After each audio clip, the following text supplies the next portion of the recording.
Bom, galerinha do sétimo, como eu falei para vocês, é uma dupla essa semana, uma dupla de vídeos, né? Um comparativo sobre a característica da evolução das plantas e agora a gente vai falar um pouquinho sobre a evolução dos animais. Bom, primeira coisa, né? Vamos entender uma coisa que é bastante importante.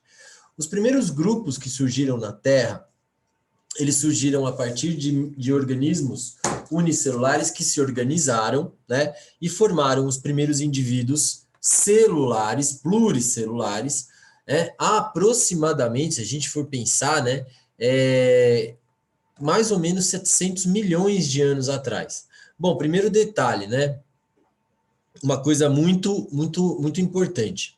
Os animais, eles surgiram, né, se a gente for pensar nos primeiros animais, eles surgiram entre 750 a 650 milhões de anos atrás. Um detalhe, os organismos que fazem fotossíntese, eles surgiram primeiro, tá? Isso é uma coisa bastante importante. Os organismos que fazem fotossíntese surgiram primeiro. Por quê, Pro? Porque primeiro eu preciso do oxigênio. Porque todos esses bichos que vocês estão vendo aí, todos eles dependem do oxigênio. Então, as plantas surgiram primeiro. Plantas e organismos que fazem fotossíntese, que são plantas e algas, tá? Então, surgiram primeiro as plantas e depois surgiram os animais. Obviamente que quem surgiu primeiro são animais aquáticos. Então, eles vieram aí dos primeiros oceanos primitivos que a gente tem. Então, o primeiro grupo que surge na Terra são os poríferos, que são as esponjas. Animais que são extremamente simples, assim como as briófitas que nós estudamos, eles apresentam apenas um aglomeradão de células, tá? Eles não apresentam tecido, não tem sistema nervoso, não tem sistema digestório, não tem nada. Então, eles são um grupo de indivíduos com algumas características bem peculiares, como, por exemplo, eles são assimétricos, então eles não têm simetria, então eles não têm o lado direito semelhante ao lado esquerdo, ou eles não têm simetria radial, como é o caso dos quinidários. Então, os primeiros organismos são as esponjas, tá? Que são animais filtradores, ok? São organismos pluricelulares filtradores e que têm uma célula muito importante, que é a primeira célula funcional chamada de coanócito, tá? O segundo grupo que surge são os quinidários, que são as águas-vivas, os corais, as medusas e as caravelas, tá? Esse grupo, ele tem simetria radial, então ele tem crescimento para os lados, né? Na verdade, eu brinco que ele é meio rosa dos ventos, né? Ele tem crescimento para os 4 pontos cardeais, né? Norte, sul, leste e oeste. A gente chama de simetria radial, tá? Já tem sistema nervoso, já tem sistema digestório simples, primitivo. Tem uma célula chamada quinidoblasto, que é uma célula urticante. Quem assistiu Procurando Nemo, quando a Doris fala para o Marlin, Marlin, vamos pela fenda. E ele fala, não, vamos pela parte alta, que lá tem luz. E aí surgem aquelas águas vivas, e aí a Doris ela fica no meio daquelas águas vivas todas lá. Então, eles já têm um sistema, né, extremamente desenvolvido, tem um sistema de locomoção, tem essas células que têm por função, né, para nós elas acabam causando queimaduras, mas para os animais elas acabam causando paralisia, porque essas águas-vivas, elas são medusas, elas são animais carnívoros, tá? São predadores vorazes. Depois surgem os organismos já um pouquinho mais organizados, com simetria bilateral, que são os plateumintos, corpinho achatadinho, então eles têm o corpo achatado no dorso e no ventre, tá? O dorso é a parte das suas costas, o ventre é a parte da sua frente, tá? Onde está a sua barriga. Então eles são achatadinhos, têm simetria bilateral, ou seja, o lado direito é semelhante, galera, não é igual, tá? Você tem simetria bilateral, você não tem o lado esquerdo e o lado direito idênticos, tá? Você tem eles semelhantes. Não é à toa que camisetas ficam com tamanhos diferentes nas mangas e tênis. Sempre um tênis fica mais apertado que o outro, porque o seu pé não é do mesmo tamanho que o outro, tá? Então aí surgem esses vermes chatos, com simetria bilateral e apresentam tubo digestório incompleto. Só tem boca, esses animais não têm anos, tá? Aí vem os vermes cilíndricos, tá? Que são os nemateumintos ou nematódios, como é o caso da lombriga, que causa uma doença, né? Que causa doença. Também já tem simetria lateral, simetria bilateral, mas é o primeiro grupo a apresentar tubo digestório completo, tem boca e ânus. Surgem, então, os moluscos, que são animais de corpo mole, como o lula molusco, amigo do Bob Esponja, né? E que apresentam uma concha externa. Quase a totalidade desses grupos apresentam uma concha protetora. Surgem, então, os anelídeos, né? Dentro dessa característica, uma variação morfológica, surgem os anelídeos, que têm o corpo mole e dividido em anéis, como é o caso da minhoca e da sanguessuga. Depois surgem os artrópodes, animais que têm exoesqueleto, tá? É o maior grupo da Terra, zoológico da Terra, tá? E o grupo com maior quantidade é a classe insecta, que são os insetos, tá? É o grupo mais abundante, com mais abundância de espécies, número de indivíduos e também com maior diversidade de espécies. Surgem os equinodermos, que são as estrelas do mar, e por último os vertebrados, que somos nós, tá? Então, para vocês perceberem, os dois grupos que estão relacionados ao ambiente terrestre mesmo são anelídeos, as minhocas e sanguessugas, mas no caso dos anelídeos é terrestre, mas é terrestre úmido, porque ainda precisa da água, né? Porque eles têm a pele bem úmida para poder respirar pela pele. Os artrópodes e os vertebrados. O resto, galera, todo mundo na água. Então a vida surgiu na água, né? Então por esse motivo a gente tem que pensar nesse formato, tá? Digestão. Então, como eu disse para vocês, a digestão é uma característica importante para estudo. Então, ter tubo digestório. Então, são 3 tipos, tá? Vamos lá. Cavidade é um buraco. Cavidade digestória não é tubo. Tubo é uma estrutura, tá? De forma cilíndrica, tá? Então, os quinidários, eles são o primeiro grupo a apresentar, não sei o que aconteceu, acho que deu tilt no bagulho, acho que a aula continua. Os quinidários, então, são o primeiro grupo a apresentar, né, cavidade digestória, então, um lugar onde está a digestão. Houve um break aí, galera, tá? Nesse vídeo aí, depois a gente ajusta, tá? Então, a cavidade é um espaço que a gente chama de gastroderme, tá? Então, é o primeiro grupo a apresentar essa característica. Um lugar onde vai ter digestão. Depois surge o tubo digestório. E aí o tubo digestório se divide em tubo digestório completo e tubo digestório incompleto. Incompleto, apenas boca.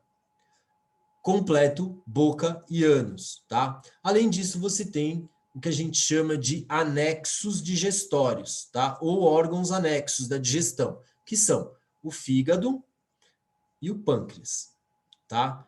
São 2 órgãos importantes. E a vesícula biliar, né, para nós, que ajuda lá a produção de bile, tá? A simetria, que tem por característica a semelhança de lados, não é igualdade, e sim simétrico, tá? Semelhante. Nós temos 3 tipos de semelhança: semelhança radial ou simetria radial, simetria bilateral, e uma simetria que é só dos equinodermos, que é a chamada pentarradial. A simetria pentarradial, ela é dividida, o animal cresce para 5 pontos diferentes, cresce para 5 lados diferentes, tá? Então essa é uma característica muito particular desse grupo, tá? Que é a simetria, que é essa simetria pentarradial. Ela é exclusiva dos equinodermos, tá? Então essa é uma característica bastante importante desse grupo, tá? Mas ela é única, tá? Então presta bastante atenção, porque ela é única dos equinodermos, ok? Então essa é uma forma aí da gente observar. Próxima característica que a gente tem é cefalização. Galera, presta bastante atenção. Quando eu falo em cefalização, a cefalização é ter uma cabeça. Então, professor, jura? Mas não é só ter uma cabeça, é ter uma cabeça e órgãos sensoriais. Se você prestar atenção no seu corpo, você é um indivíduo que tem dos 5 sentidos, 4 estão todos na sua cabeça. Ó, visão, audição, paladar e olfato. Óbvio que o grau de cefalização ele é importante, por quê? Porque você tendo tudo concentrado numa única parte, né, você tem uma concentração de estruturas E isso permite uma maior eficiência nas respostas do seu corpo a qualquer tipo de estímulo, tá? Então, isso também é importante. Grau de cefalização. Então, a gente fala que a presença de uma cabecinha, tá? Então, assim, por exemplo, poríferos não tem, quinidários não tem grau de cefalização. Ele começa a surgir em quem? Nos vermes chatos, que é a planária, que são os plateumintos. E vem a chegar no seu nível máximo nos vertebrados, tá? Característica da produção de energia no corpo: endotérmicos e ectotérmicos. Endotérmico é aquele indivíduo que mantém as características, mantém a temperatura do corpo constante. É exclusivo para aves e nós, mamíferos, tá? Ectotermia são todos os animais. Todos os outros animais regulam a sua temperatura de acordo com o ambiente e não de maneira constante igual a gente, tá? Então isso também é uma característica bastante importante. Endotermia e ectotermia. Então, aves e mamíferos são endotérmicos, todos os outros animais são ectotérmicos. E nós temos um grupamento especial, né, que a gente pode considerar como um grupamento especial de vertebrados, né, que são chamados de protocordados, tá? Os protocordados, eles são a palavra proto, ela significa primeiro, tá? Por que a gente fala protocordado, né? Os protocordados, eles são os primeiros grupos que surgiram, né? São os primeiros grupos, não está querendo carregar aqui a imagem, são os primeiros grupos que surgiram na Terra, né? Entre os vertebrados. Por que protocordados? Bom, vamos lá. Primeira coisa, né? Para a gente entender o que é isso. Protocordado, ele é um indivíduo que ainda não é um... Por que cordado, né? Por causa da presença de coluna vertebral. Essa é a primeira característica, tá? Então, um protocordado, ele apresenta 4 estruturas que podem estar presentes na fase adulta ou na fase... ou desaparecer na fase adulta. Então, ela pode permanecer na fase adulta ou desaparecer na fase adulta. Nós temos 3 grupos de protocordados, tá? Os urocordados, os hemicordados e os cefalocordados, tá? O cefalocordado é o mais perto dos peixes, tá? Que é o primeiro grupo de vertebrados que a gente conhece. O que eu preciso, para ser um protocordado? Explica para mim o que eu preciso para ser um protozinho cordado, Todo indivíduo que é cordado, tá? Ele precisa ter, em alguma fase da sua vida, a notocorda. Tá? A notocorda é uma estrutura do embrião, lá do seu embriãozinho. E ela vai formar a sua coluna vertebral, que protege. A segunda coisa é chamado tubo nervoso. Então, você tem um tubo nervoso.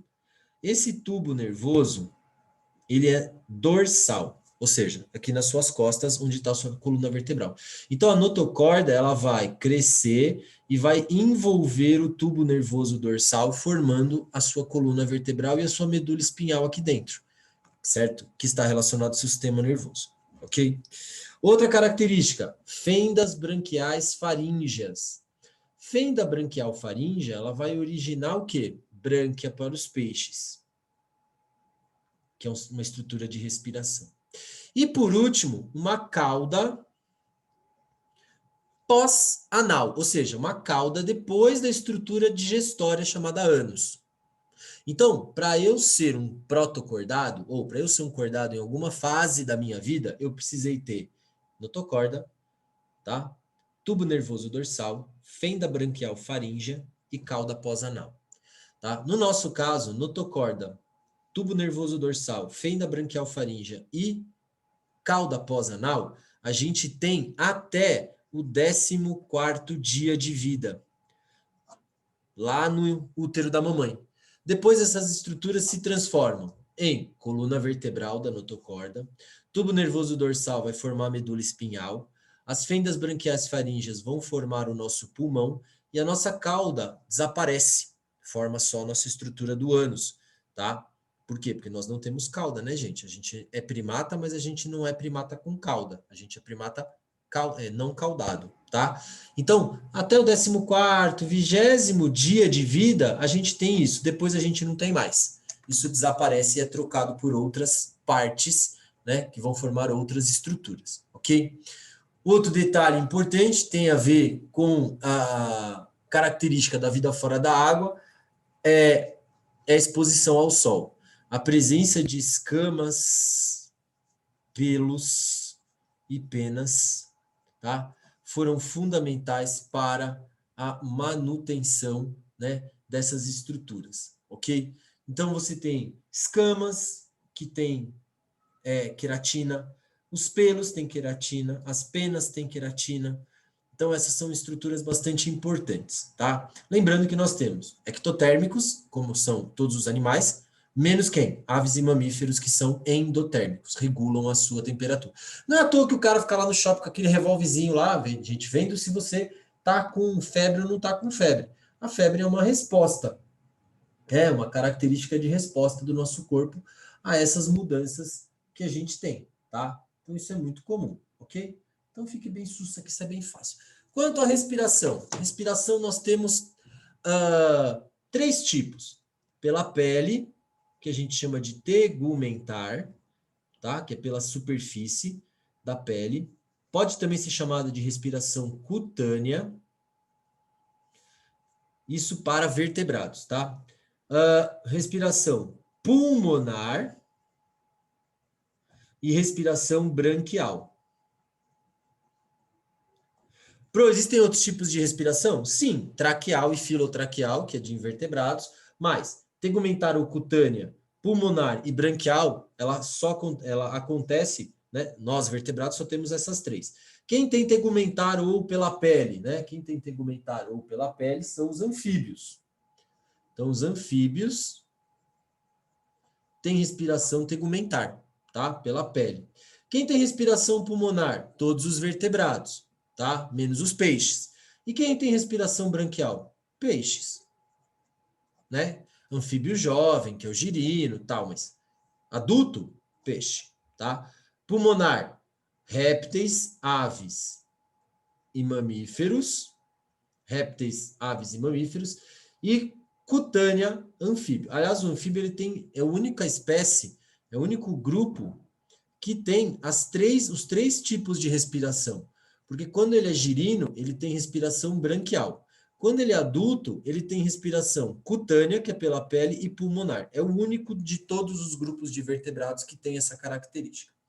Terceira forma de classificar os organismos, quanto à excreção. Excreção é o resultado do seu metabolismo celular, aquilo que suas células consomem. E aí a sua célula consome, produz três tipos de compostos, tá? Que vão de acordo com a solubilidade na água, ou seja, se eu consigo dissolver, se ele é muito solúvel na água ou não, tá? Então, peixes, eles excretam amônia. A amônia é muito tóxica e ela é muito solúvel na água. Répteis e anfíbios, répteis e aves excretam ácido úrico. O ácido úrico é uma substância insolúvel em água, tá? E é pouco tóxica. Então, esses animais, eles excretam isso. Mamíferos e anfíbios adultos, que aí tem que ser anfíbio adulto, tá? Excretam ureia. A ureia, ela é mais ou menos solúvel na água, tá? E ela é menos tóxica. Então, assim, se você pensar em toxicidade, que é o perigo, a amônia, ela é mais tóxica que a ureia, que é mais tóxica que o ácido úrico, tá? Então, nessa característica, né? Em ordem crescente, né? Em ordem de toxicidade, a amônia é mais tóxica que a ureia, que é mais tóxica que o ácido úrico. Isso aqui é produzido pelas suas células e é retirado, no nosso caso, pelo rim. Então, no caso dos mamíferos, é retirado pelo rim, tá? O deslocamento aí é nadar, andar, voar. Isso aqui o plano vai entrar em questão com vocês, que eu acho que não tem o menor sentido, né? Fecundação.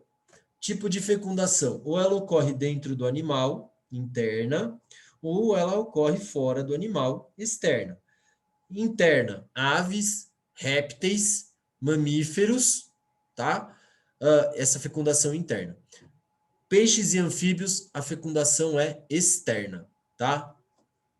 Simples assim. Então, os ovos são os gametas são jogados na água, por isso que é externa. O nosso não. O nosso dos mamíferos, o dos répteis e o das aves ocorre dentro do animal, tá? O desenvolvimento, se os animais são ovíparos, se põem ovos, como répteis e aves. Se eles são vivíparos, se o organismo se desenvolve dentro da mãe, nós somos vivíparos, porque temos placenta. E ovovivíparos, como é o caso de algumas cobras, por exemplo, que os ovos se desenvolvem dentro da mãe. Dentro ainda dos mamíferos, que são vivíparos, nós temos 3 grupos. Aqueles que têm placenta, que são placentários, como nós, os monotremados, que são um ornitorrinco, que é um mamífero ovíparo, tá? E os marsupiais, como é o caso do canguru, que tem uma bolsa, que é o marsúpio, e o gambá, onde o filhote se desenvolve, tá? Ok? Então, aqui a estrutura, né, do feto, do embriãozinho nosso, né, do nosso bebê, cordão umbilical, amniocóreo, cavidade amniótica e a placenta, que é o conjuntão completo. No caso aqui, a gente está vendo o quê? O ovo de uma ave, tá? Então, você tem aqui a bolsa, que é a gema do ovo, o alantoide, pelas trocas gasosas, o amnion, que protege o embrião, e o córion, tá? Que protege todo o ovo, ok? Tudo bem? Então, alguns mamíferos, como o canguru e o gambá, a equidna e o ornitorrinco, não formam placenta, tá? Então, a equidna e o ornitorrinco são monotremados, e o canguru e o gambá são marsupiais, ok? Então, essas são características aí que nós classificamos, né? Que nós classificamos as espécies, tá? Então, isso é uma característica bem tranquila em relação aos mamíferos, tá?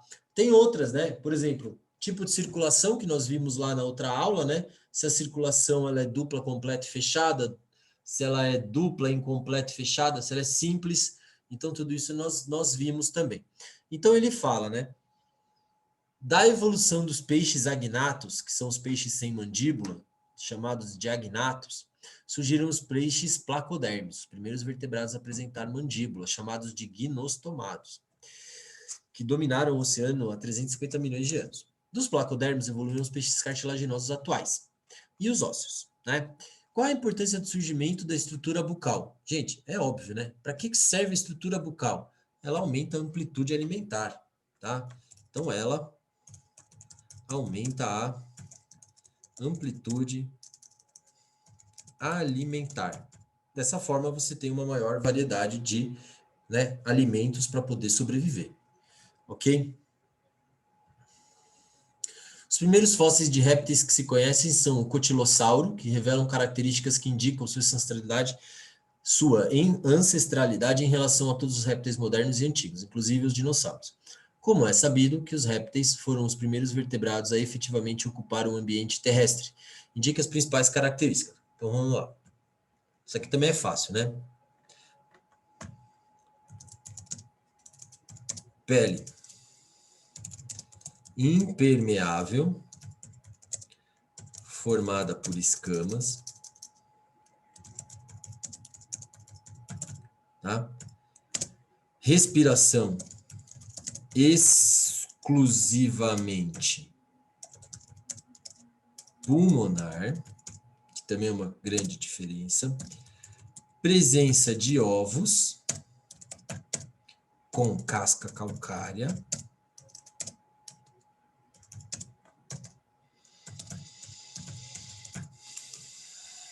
Com casca clara, é ótimo, né?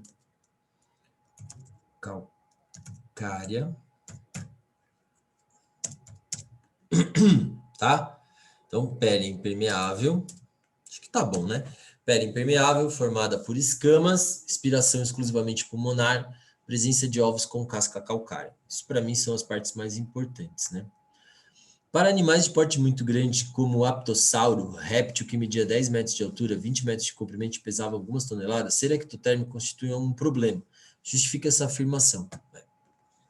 Então, por que ser ectotérmico era muito ruim para um animal desse? O grande porte desse animal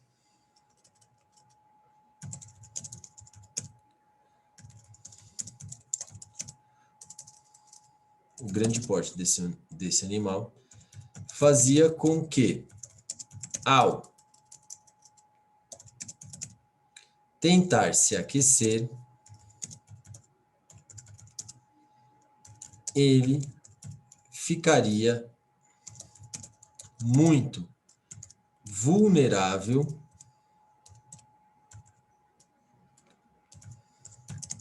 à ação de predadores.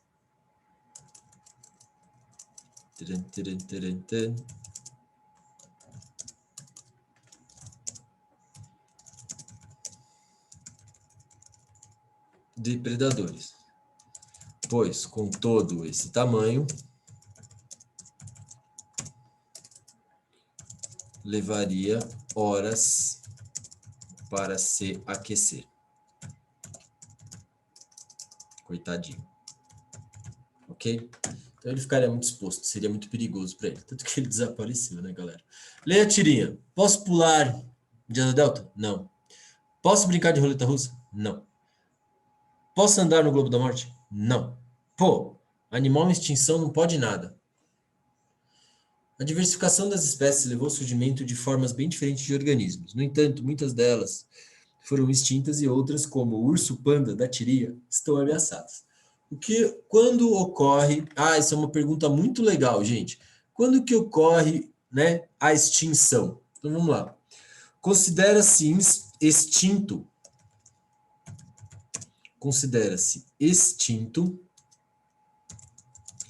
a espécie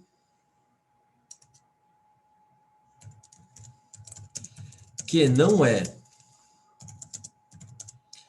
avistada por um certo tempo, né, de horas e por alguns anos. Então, isso é um animal considerado extinto. Então, por exemplo, a ararinha azul era um animal considerado extinto. Aí, o que aconteceu? Os caras começaram a fazer umas pesquisas, tal, aí um grupo de biólogos estava em algum lugar, não sei o quê, de repente, os caras avistaram um casal de ararinha azul. Falaram, um casal de ararinha azul, que legal. Tá, e aí? O que isso muda na vida de Maria, né? Como dizia meu pai. Então, a partir daí, eles criaram um programa de reprodução das ararinhas azuis do Pantanal. E hoje a espécie já não é mais considerada extinta, tá? Então, quando se fala animal ameaçado de extinção, eu tenho representantes ainda, mas o número é menor do que o número de avistamentos que a gente fala, que é o número de vezes que eu consigo visualizar esse animal, entendeu? Então, por exemplo, vou dar um exemplo bem bobo para vocês entenderem isso. Tipo, rato. Rato é um bicho que está extinto? Você fala, não, professor, lógico que não. Então, mas eu vou te falar, velho. Quantas vezes você já viu um rato na sua vida? Parou pra pensar nisso? Rato é um bicho extinto para você. Porque, meu, quantas vezes você viu um rato na sua vida? Tipo, conta nos dedos da mão e sobra. Entendeu? Tipo, eu tenho 40 anos, acho que, sei lá, acho que eu vi ratos umas 8 vezes até hoje na minha vida. Eu vi ratos na minha vida. Então, assim, por quê? Porque são animais de hábito noturno. Mas se você partir desse princípio aí, da extinção, é um bicho que você quase não vê. Pô, é um bicho extinto, né? É óbvio, você fala assim, quantas vezes você viu um leão na vida? Porra, nunca, velho. Na natureza, nunca. Pô, então para você ele é extinto. Então, tem algumas coisas que precisam ser estudadas. Que motivos levam uma espécie... Perdão. Que motivos levam uma espécie a correr risco de extinção? A caça predatória,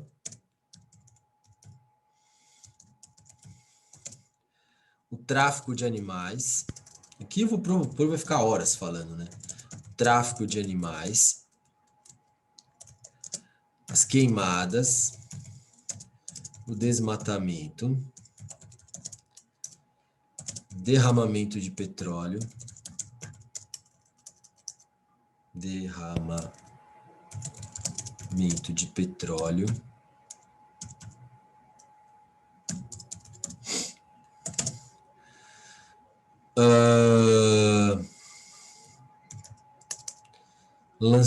esgoto, né? Água, esgoto, vamos lá. Mercúrio, que é um veneno para a maior parte dos animais. Plásticos. Ixi, aqui a gente vai ficar horas falando um monte de coisa, né? E etc. Vou até botar um etc, que é uma coisa que eu não tenho hábito de fazer, mas é que, mano, tem muita coisa que leva uma espécie à extinção, entendeu? Beleza? Galera, a gente vai trabalhar essas aulas de Zoom aí mais para frente, né? Façam essas atividades extras, tanto do capítulo 2 quanto do capítulo 3, para que a gente tenha aí tranquilidade para poder falar sobre isso nas aulas de Zoom, ok? Meus amores, fechado o capítulo 2 e 3, aquele beijinho para vocês, até a próxima aula.